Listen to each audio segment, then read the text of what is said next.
Okay. The floating car on Google Earth. Okay, to float. All right, now look. If this is a car, cars run on ground, right? But if the car is in the air like this, okay, this is floating. So it's not touching the ground, and it has no wings to fly. Just like this, it's called floating. Okay. So the floating car on Google Earth. Google Earth is a well-known program that allows you to see the entire Earth, okay, anywhere in the world. In January of 2006, the first floating car was spotted on Google Earth at Point Walter in the affluent southwestern Perth suburb of Dixon. The second floating car has been spotted on Google satellite imaging service near a suburban car lot on the outskirts of Perth. The image of the mysterious car was identified on Google Earth by the Flying Globe website. The car is parked near some house and a car lot and appears to be floating, casting a shadow on the ground below. So if you look here, you see how the car, it looks as if it's floating, right? All the cars here, you see the cars here, they're on the ground. But this one here looks very different, as if it is in the air. And that's very mysterious. Okay, here we have another mysterious event. Alien images appear on Canadian wall. According to abroad media, two unexplainable alien images appeared on a piece of wall in the southern city of Canada. From the images, the shape of aliens are very clear. Karen, a local resident, saw the first mysterious event and felt very strange. Then he realized the images were very much alike with standing aliens. Okay, so an alien is what people believe to live for creatures that live in other planets. So they do not come from Earth. They are not human beings. Okay? And so they believe that these here are two aliens that appeared on a wall. And people saw it. And that right there is very scary, and it's also very mysterious. It's full of mystery.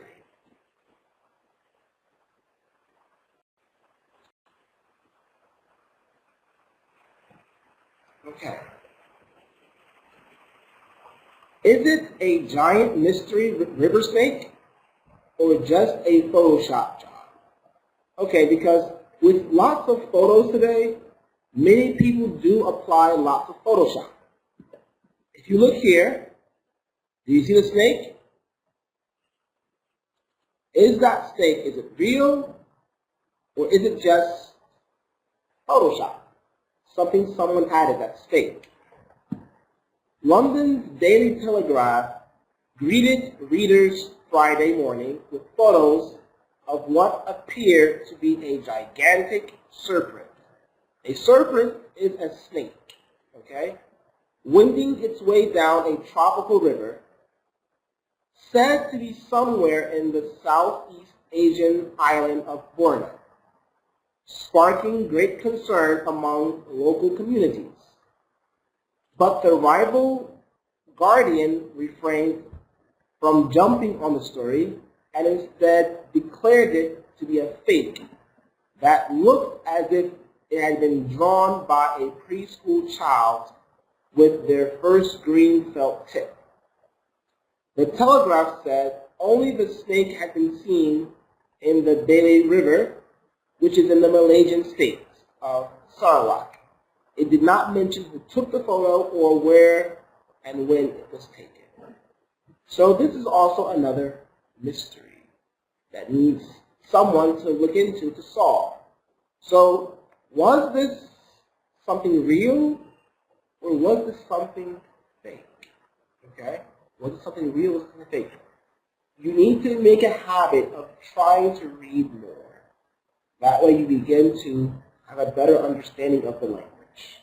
You have a better way of comprehension. And that's extracting details from the text. Okay? All right. Up next, we have something called embedded questions. Okay? Now, an embedded question is a question inside another sentence or question. Okay? An embedded question is a question inside a sentence or question. For example, embedded questions are something that we use every day. And do you know what they're like? Or aren't embedded questions something that we use every single day? Those are both examples of embedded questions. Okay? So something that's put into something. Okay? Now, we're going to read these examples, and then we're going to watch a video that will help explain them a little bit better, and then we'll do our exercises, okay? So, WH questions, okay, so for example, how many sandwiches were eaten? Okay, this is a direct question. It's a direct question. When I make an embedded question, I could say, do you know how many sandwiches were eaten? Do you know how many sandwiches were eaten? So, do you know the question, but also how many sandwiches were eaten is also another question. That's a question inside a question. Okay? Another example, how long did it take to build? How long did it take to build? The embedded question would be, do you have any idea how long it took to build? Do you have any idea how long it took to build? All right. Using yes and no questions, was the house painted? The answer yes or no. Embedded question, yes or no. Do you know if the house was painted? Do you know if the house was painted? Okay. Are there any chambers? Can you tell me if there are any chambers? All right, so you see how it's used here? Now, let's just pull this here up, and so we can have a much clearer understanding of it. And then Grammar, Lesson 28. Topic, Embedded Questions. Part 1. This is a lesson in 2 parts. Do you like getting packages in the mail? I love it. How big or how small a package is doesn't matter. What I like is the surprise. I want to know right away what's inside. Of course, sometimes I do know what's inside because I'm the one who ordered it. I bought something online. But even then, it's exciting, it's fun, because I want to know if the product is any good. I want to find out if it's exactly what I thought it would be. Now, whether you know it or not, you've just heard several examples of embedded questions. Do you know what an embedded question is? Embedded means placed inside. An embedded question is a question placed inside another question, or a question placed inside a larger sentence. If you're ready, let's get started with our lesson on embedded questions.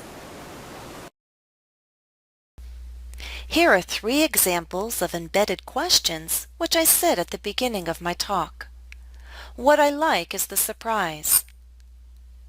I want to know what's inside. I want to know if the product is any good.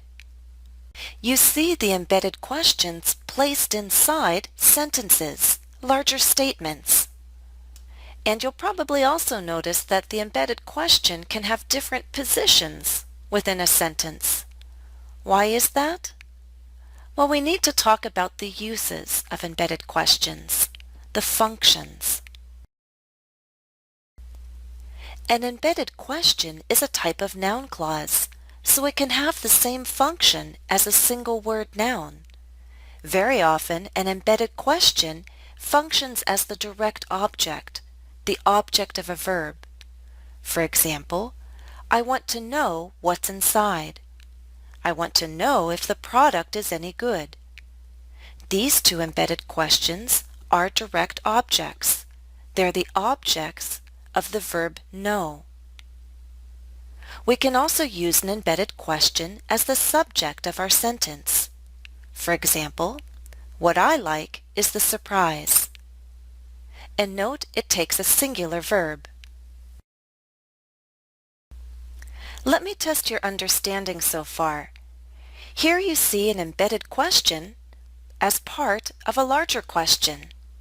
Do you want to find out what's inside? Which of these three answers is simply not possible? It's this last one. Remember, an embedded question does not ask a real question. It's based on a real question, but the actual question here is, do you want to find out or not? The important thing to remember about embedded questions is that they are not real questions. That means they do not use question word order. Remember, there is a difference between question word order and statement word order. When we say a simple sentence, we have a subject and a verb. When we ask questions, we invert the subject and verb. We switch places. A verb comes first, and then there's a subject.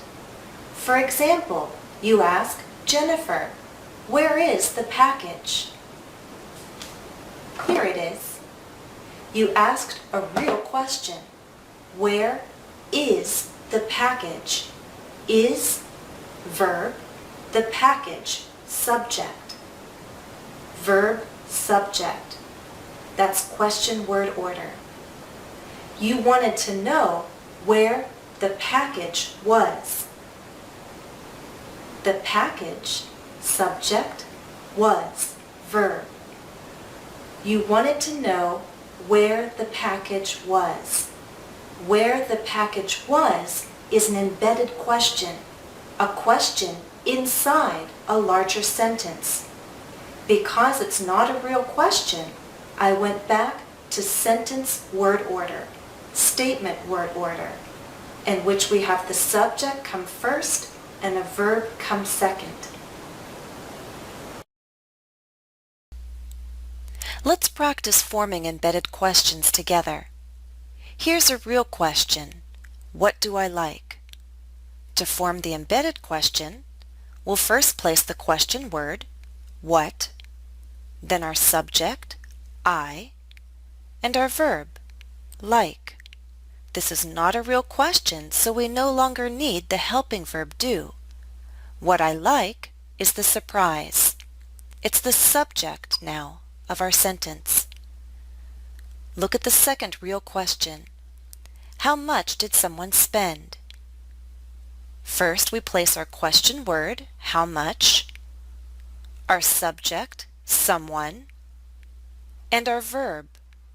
Now look, this verb is in the past tense. We no longer need a helping verb, but we still need to show that this is a past tense verb. We use spent. I don't need to know how much someone spent. Now you know how to form an embedded question, but be especially careful in three situations. First, when the embedded question is based on a yes-no question.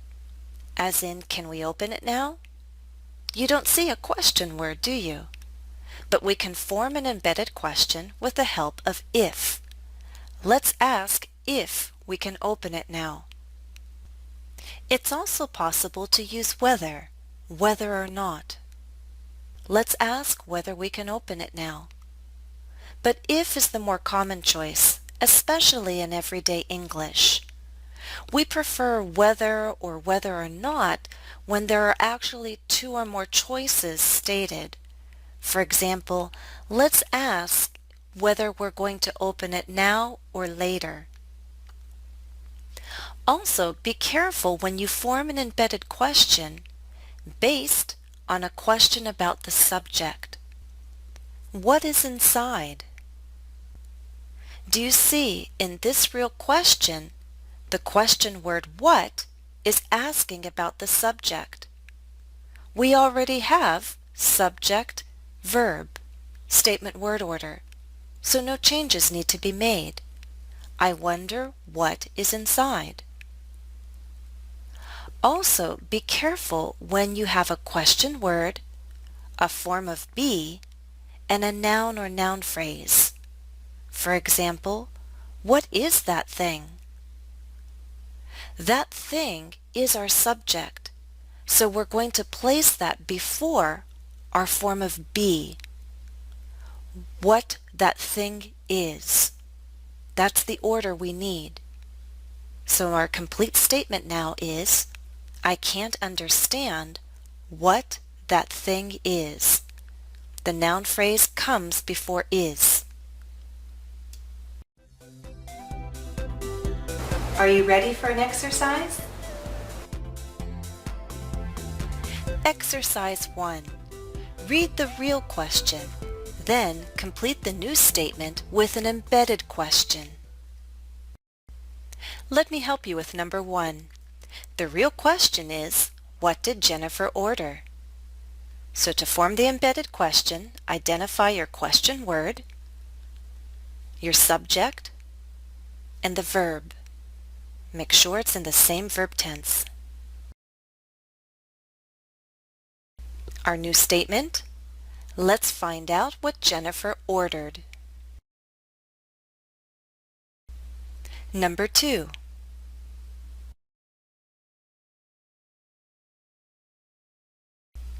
Our new statement is, do you know who the package is for?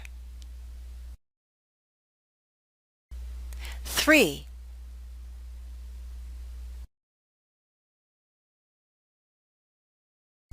Our new statement, I can't imagine what she bought for her kids. 4.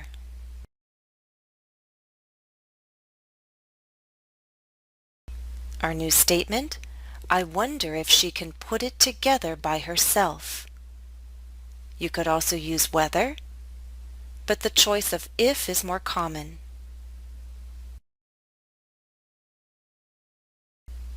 5.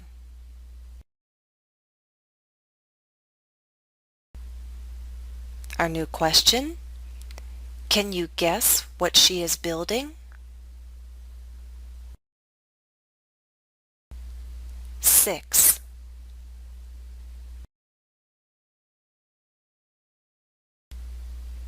The new statement is, can you tell me what that is called in English? Do you know the answer? This is called a seesaw.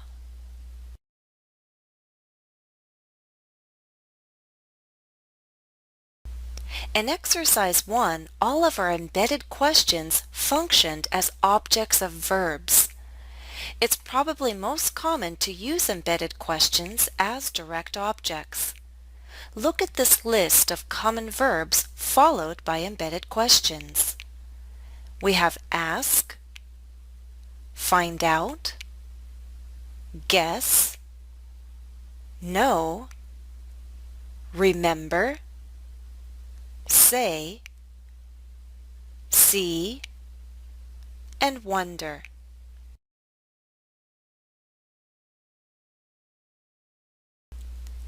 It's very common to use embedded questions after a verb to sound more polite.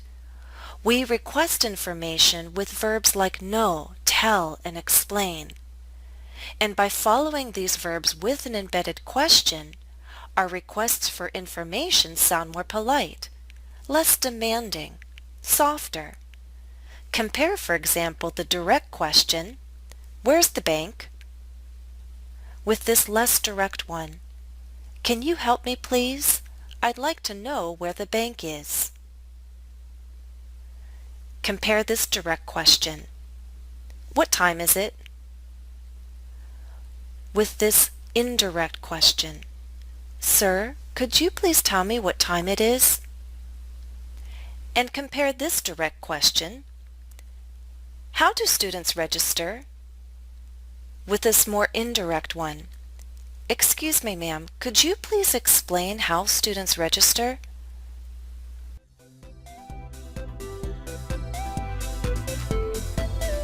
This is the end of part 1. Before you Okay. So now we see how they are used exactly. So now let's continue on and take care of some exercises. Okay. Rewrite the questions as embedded questions. Have there been any robberies in this area? Have there been any robberies in this area? So here we're going to say, can you tell me if there have been any robberies in this area?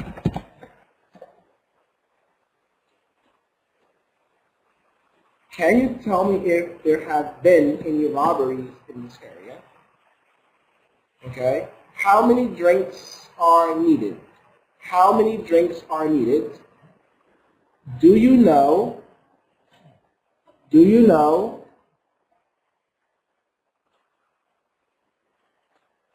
Do you know how many drinks are needed? Okay. Do you know how many drinks are needed? What is the name of that dish? What is the name of that dish? Do you have any idea what the name of that dish is? Do you have any idea what the name of that dish is? Okay. Did Laura get lost? Did Laura get lost? Do you know if? Do you know if Laura got lost? Do you know if Laura got lost? Has the phone ring? Has the phone ring? Can you tell me if the phone rang? Can you tell me if the phone rang? Okay, so as we see, it's very simple and very easy, okay? Okay. Read the following story and then answer the questions afterwards. An eagle swooped down upon a snake and seized it in its talons with the intention of carrying it off and devouring it. But the snake was too quick for him and had its coils around him in a moment. And then there ensues a fight between the two. A countryman who was a witness of the encounter came to the assistance of the eagle and succeeded in freeing him from the snake and enabling him to escape. In revenge, the snake spat some of his poison into the man's canteen, Heated with his exertions, the man was about to quench his thirst with a drink from his canteen when the eagle knocked it out of his hand, and spilled its contents upon the ground. One good turn deserves another. Okay. Before we move on, I know that we have some words here that you may not know, okay? But that's what English is all about, okay? So now let's learn how can we begin to extract the meaning of words from our text, okay? An eagle swooped down. What do eagles do? Eagle is a bird that flies high in the sky. What do eagles do when they fly down? So swooped down upon a snake and seized it in its talons. Okay, if an eagle is going to swoop down, how does it catch its prey? With its claws. These are called talons, okay? And when it captures it, it seizes it. So it stops it, so it can't move. With the intention of carrying it off and devouring it. Devouring means to eat it, right? The eagle is going to eat it all up, going to devour it. But the snake was too quick for him and had its coils around him in a moment. So a snake, when we say coil, okay, so for example, you see this right here? I am coiling the phone around my finger. Okay? This is coiling. Okay? And this is uncoil. Coil, uncoil. Okay? So the snake twisted around the eagle. Okay? And there was an ensued fight between the two. So they are both fighting. A countryman who was a witness of the encounter, someone who saw what happened, he came to help the eagle. And he succeeded in freeing the eagle from the snake, allowing the eagle to fly away. In revenge. Okay, the snake is angry now, and so the snake, it spat some of its poison into the man's canteen where he drinks from. Okay? Heated with his exertions, the man made a lot of effort, so he was about to quench his thirst. When he's thirsty and you just want to drink something, okay? About to quench his thirst with a drink from the canteen, when the eagle knocked it out of his hand and spilled its contents upon the ground. One good turn deserves another. So because the man saved the eagle saved the man. Because if the man had drank the water, he would have died from the poison. Okay, so one good turn deserves another. One good turn deserves another. All right. What was the story about? Why did the eagle knock the man's canteen out of his hand? What do you think would be a good name for this story? Okay. So what was the story about? We just read it. The story was about a snake and an eagle that got into a fight, and a man who came to help the eagle. Okay? And he did, and then the eagle helped the man. Right? So the story was about a snake, a man, and an eagle. Okay? Why did the eagle knock the man's canteen out of his hand? We said because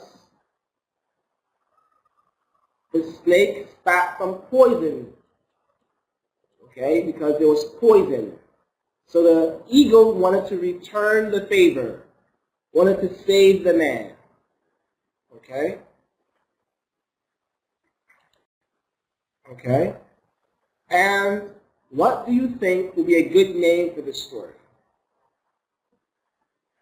Pick a name for yourself, but if you were to look here in the story itself, we could just say this right here.